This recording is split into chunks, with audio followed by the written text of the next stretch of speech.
You're going to hear an audio tape of Grandma Iole Banker, Grandma Iole Martinat, and I'm going to show you photos. This was me up at Chantry Flats at the pack station.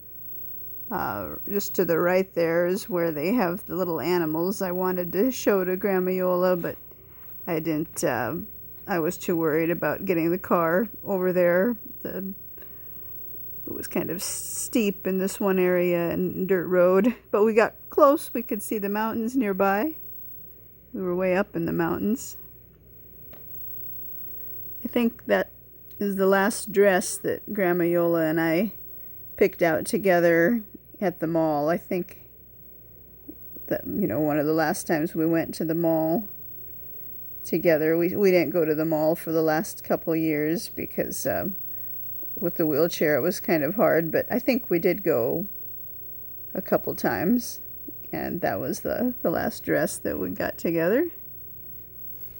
And that was taken at the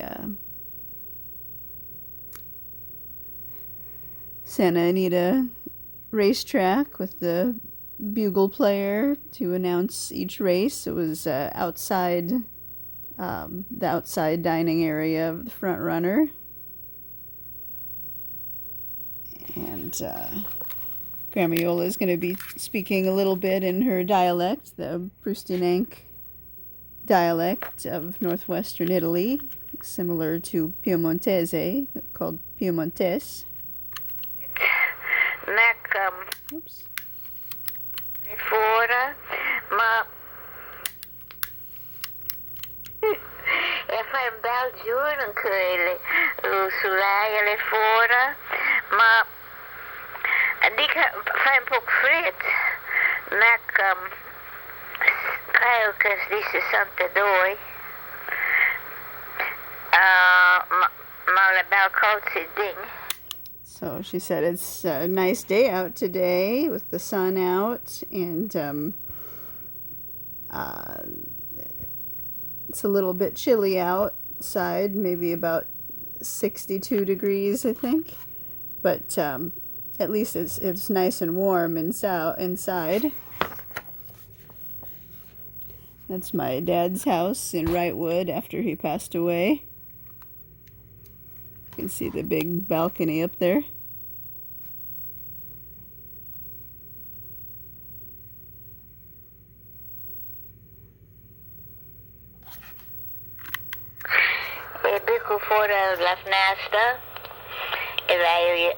How do you say window? Fnasta. Repeat. Fnasta. So look out the window, I think. Oh shit! I think she said look out the window there. And these photos were taken at the San Antonio Winery and then at Georgie's Pizzeria in La Cañada. San Antonio Winery is downtown. Ma la bel colzi ding. E dico fuori la finestra. How do you say window? Finestra. Repeat. Finestra. E veio lì occhi. Tanti occhi vanno a lavorare o magari a scuola. Ma scuola le fa da lì, scuola le dall'altra parte. She said she's looking out the window and she sees a lot of cars that are going to work or maybe to school, but school isn't right here, it's on the other side. The main entrance to UCLA is, I think, what she was referring to. The big wine barrels from San Antonio Winery.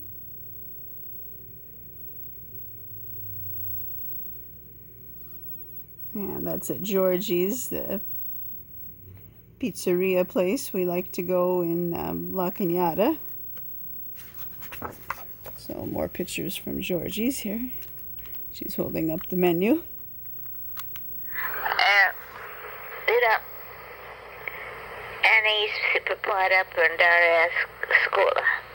So now I'm preparing to go to school. For what? Get ready to go to school. To go? I should go. go? Ando? Oh, yeah. En kay, iisa makanura. Iway, So maybe I have just an hour to get ready for school. en kay, iisa makanura. Iway da ongri at masyur. So I'll be gone from 11 in the morning until afternoon. Or no, noon? I thought Masjourn was noon. These photos were taken at the lake. That's one of Grandma Iola's ducks that she recognized. We would call that, there was Charlie, the male duck, and then it would always be with this one, Charlene, I think we called her. Charlie's girlfriend or something like that. There's Charlie right there. Si contenta really. Iway da ongri at masyur. Si contenta really. Ma si faccio contenta perché io da studiare, perché io ho un grosso esame. Doi. Huh? Doi. Oh, doi esame esta semana. E sono doi difficili. Doi che sono difficili. Oh, I visto un autobus. Yeah, she said that I was going to have two exams that week, and they would be probably hard. There's our van with the duck, Charlene. See how the duck was right outside Grandma Iola's window. See, there she is in the van, so she could see them. I would always throw the duck food out of the moonroof of the car, of the van, and try to make it land right where she could see the ducks, where I'd go out there and put the duck food in a place. I'd ask her, which way can you see the best, over here or over there? And I'd put the duck food right there so she could see the ducks when they came to eat it. She'd enjoy watching them fly in. There's Charlie and Charlene.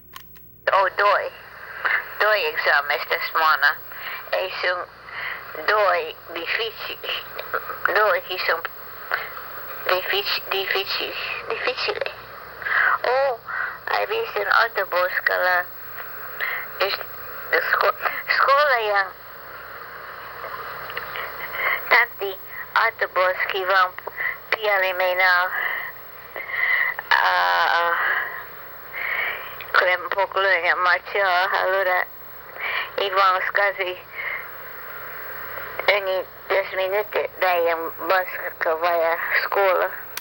So she saw a bus taking students into school. Maybe she saw the UCLA bus, because the students that lived off campus, could use a bus that would bring them to campus, because it's kind of far. So maybe that's what she saw. So you can see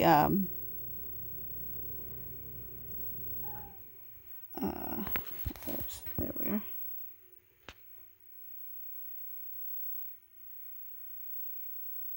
In this photo here, so she's turning 95.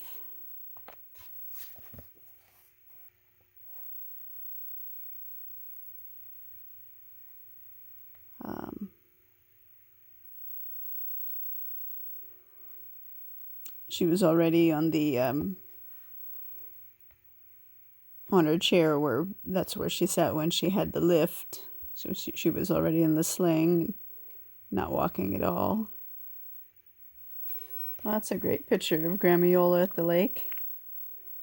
Love that one. She liked scarves, like that scarf there.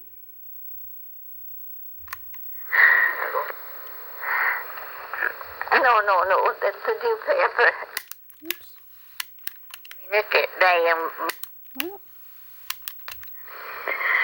Oh, Krem pokluja macho halura Ivan skazi any 10 minute day bus via school. I guess it was only 10 minutes to get to school by bus for the students that lived off campus. Any 10 minute day bus via school. No, that's the dew paper. The dew paper. No, pick up it though. No, tell me real quick. Not on the river. Honey. Okay, I'll turn it off. Turn it. No, okay. It's off. It's not off. It's off.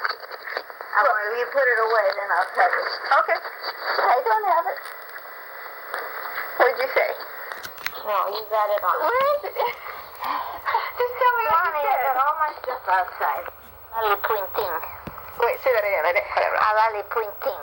What's that mean? You're kind of testy. I wonder who that could be. Me. So we were laughing because we were probably talking about my mom. Sometimes she could be a little testy. So, aveli pointing. I think it kind of means something like you have the sharp things, like if you had a sharp thing on you, you'd be like, kind of in a bad mood or something. So that expression means kind of testy or crabby or something like that. I love that picture of Grandma Iole at the lake, my wolfie. Oh, I wish I could get that back. Darn. Now put. Could be. May thou poutine some frit. Poutine or poutine? Poutine. What's that mean? My little feet are cold. Whose little feet are cold? Your little feet. My little mia chita Annie's poutine some frit. So my feet were cold. Mia chita Annie's poutine. Cheetah is my little one, little. My little mia chita Annie's poutine some frit. Bit blanket on them.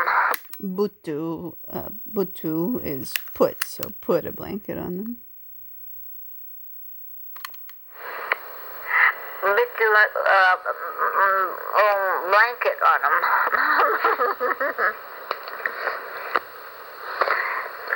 My bell bumping and rapping. What's that? My bell bumping and rapping. English? My little bell bumping is a rabbit. It jumps like a rabbit. I don't know how to say jumps. How do you say rabbit? Lapping. Lapping. Lapping. So I hop around like a rabbit.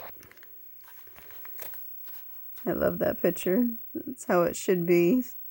Me driving and Grandma Iole in her little spot. And that was her little spot. Right where she belonged, right beside me.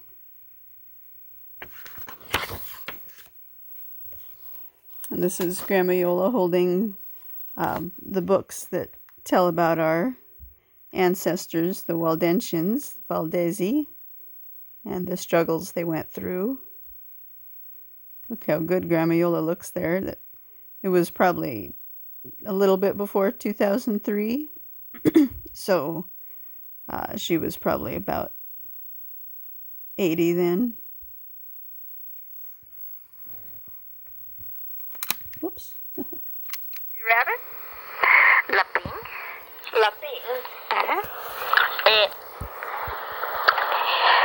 Kantaru cheetah.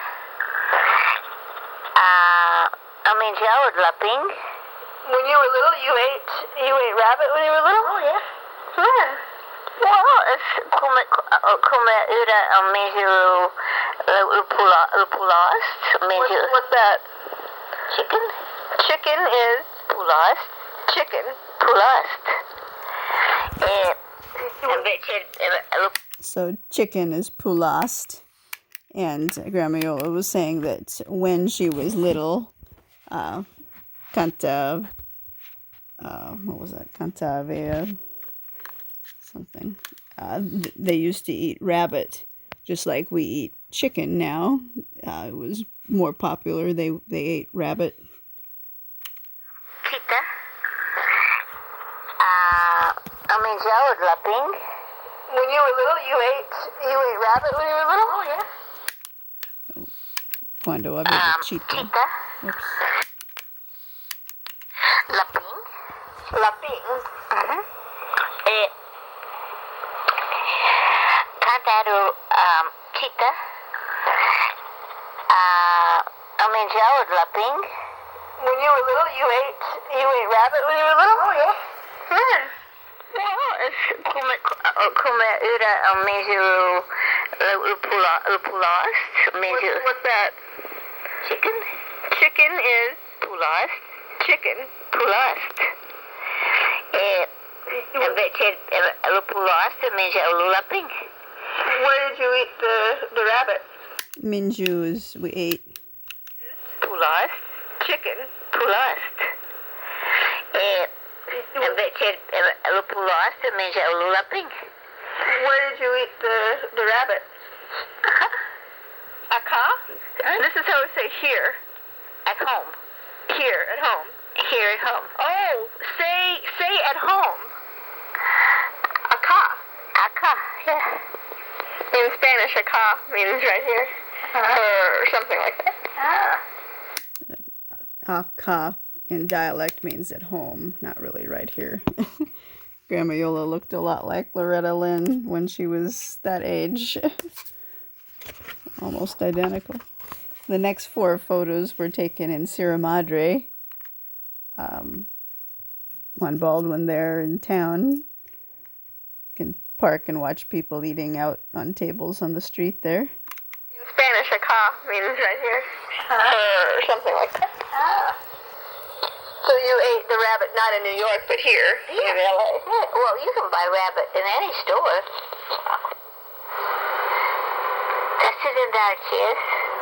Did you go to the bathroom? Here in LA. Well, you can buy rabbit in any store.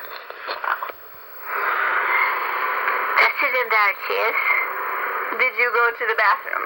Do you have to go? Do you have to go? Say that again. Do you have to go to the bathroom? You know that I already went? I went already. Oh, you already went. Say me. Say? You. I don't know. Okay. Okay. We got there in, wait, visiting who? My dad's mom. In Pinero? No, well, where she lived, above San Segundo. And, well, no, I guess she lived in San Segundo. She lived with her daughter by then, Elsa.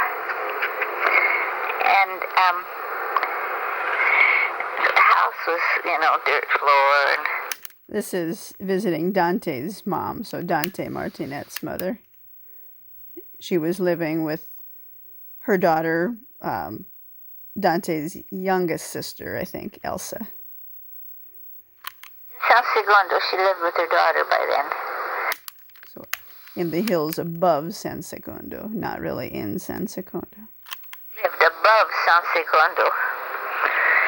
And, well, no, I guess she lived in San Segundo. She lived with her daughter by then, Elsa.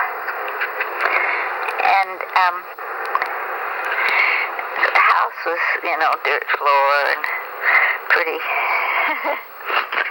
pretty barny looking. Well, anyhow. The house looked like a barn. Barney.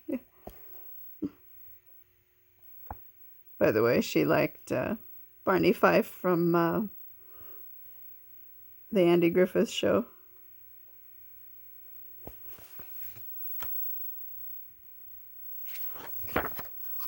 There's my mom, Yolanda Lonnie Banker coats, and her bougainvillea.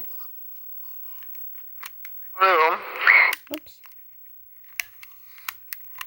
You know, dirt floor and pretty, pretty barny looking. Well, anyhow, in one room, they had like shelves, like maybe it was their cupboard or something, cellar or something. And then they had hay, a hay on top of the cupboard, on top of the shelves. And then they would dry the apples. I mean, you know, like they pick apples when it was season, because we got there in May, May. And of course it was almost the end of the apple season. So what kind of apples grow in Pinerolo? Like what color? Red. Red apples? Mm-hmm. Wow. And so we ate an apple, and it was surprisingly very good. And I guess that's the way they kept a lot of their stuff. But the hay, I think, protected them from getting bruised. Protected the apples? Yeah. And how thin could your dad feel the peel of an apple? Oh, God. He just loved showing me, and he would feel it so thin. Don't tell Mom through that one. And he would not stop the peel. He would make it go all the way around, so when he was through, it was like a spiral, you know. And so thin. That's because he had really sharp knives? Oh, yeah, and I guess he knew how to do it, too. He liked to do that. Why did he have to peel his apple? I think he wore dentures. Jack made it for him. Why did he have to wear dentures? Because he burned his teeth when he was in the army, because he did not want to go to the front lines. In the Italian army, he didn't like being on the Mussolini side. His teeth. Oops. Why did he have to wear dentures? Because he burned his teeth when he was in the army, because he did not want to go to the front lines. And over there, Over where? Italy, when you're in the army, they don't take you, they take you by class. Whatever year you were born. Now they say all the people that were born in, when I'm looking for my onion's gone. All the people that were born in what? I'll help you look for it as soon as you just finish your sentence. As soon as, when they needed more men, they would say, okay, class of 1923, everybody goes to the front lines. And they had called up his class to go in the front lines, because he had already been in the war 2 or 3 years. But, you know, they were getting short of men on the front lines. So he didn't want to go.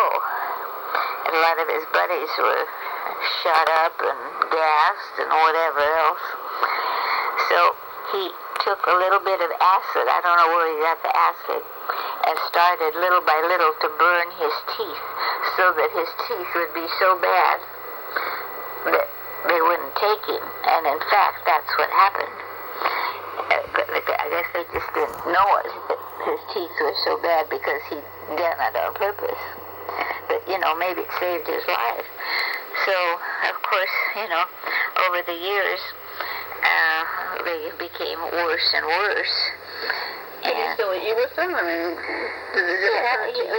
yeah, I think he just burned some of the back ones. I don't know that he burned all of his teeth, but some. Or maybe some of the front ones. So And maybe, I don't know where exactly. And, were they black? No, just Burned. Mm-hmm. And I guess pretty early on, when he came to America, he had a plate made. I don't forget if it was the bottom or the top. And then when Jack got in dental school, Jack needed somebody to make a plate for. So he made them for both my mom and my dad. They were, you know, like they're as guinea pigs. And they wore them until they passed away, so he did a good job. How old did your mom live to? What? How old did your mom live to? 93. How old did your dad live to? 87. When was your mom's birthday? January 7th, 1894. And when was your dad's birthday? November 1893. November what? He couldn't remember whether it was 28 or 29. Close enough. Yeah. What was the year? 1893. Yeah.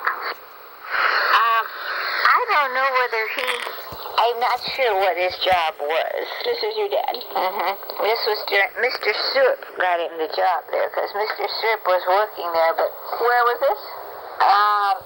In packing for the, I think it was in Cudahy.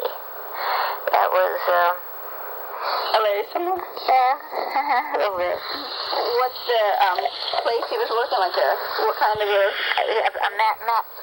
meat packing place. I don't know if it was Armour or what. I was little. This was during the Depression. Meat packing? Meat packing, And so, of course, it was very nice. Mr. Ship didn't have, and he was something in weights. He did something with weights.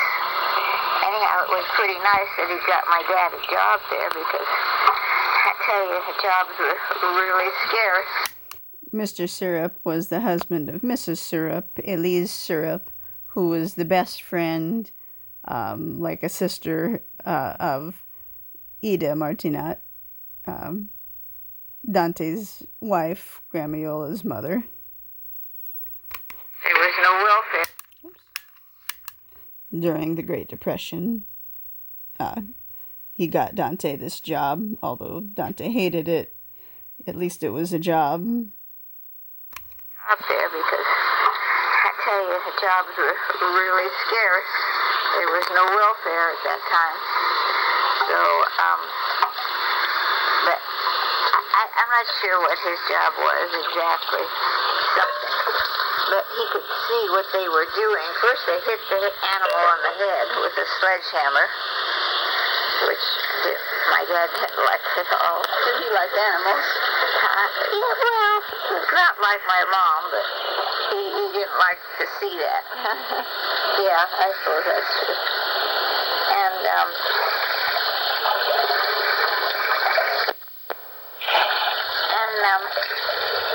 so he could see what they were doing with the food, with the animals. They would use just all kinds of really parts of the animal that were yucky to make, Like intestines or something? yeah, bad stuff.